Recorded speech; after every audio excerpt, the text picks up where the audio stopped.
Hey everyone, Dr. J here, owner of the Functional Medicine Clinic. So we're talking ADHD today.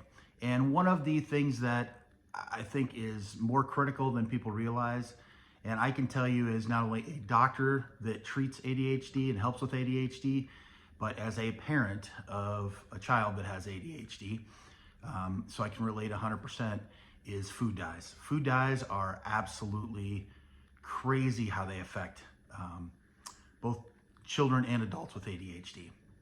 And I think, red and yellow are the two big ones, red 40 especially, but it is amazing how the difference between no red dye, especially for our daughter, red dye 40, within 30 minutes, 45 minutes max, she's a completely different person. It's like Dr. Jekyll and Mr. Hyde.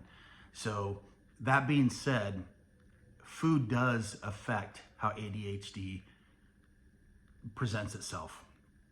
So don't forget to check what food is your child's having or yourself are having.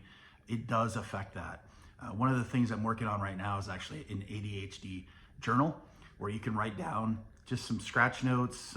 It'll give you ideas to write down every day about foods, about did you exercise today? Did you sleep well last night? Did you take your medicine? Did you change the time you took your medication?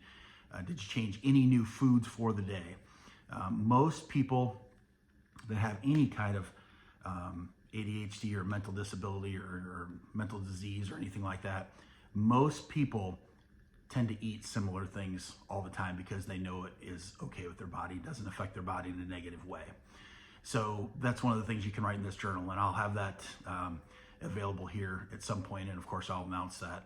But I think journaling is one of the biggest things I use with my patients, and it's also one of the things that is very important to use with anyone with ADHD because in my previous video I talked about it, but executive function, organization, those are the things that people with ADHD have the hardest time with. And so if you have a child, if yourself suffer with ADHD, you're already having issues with that anyway.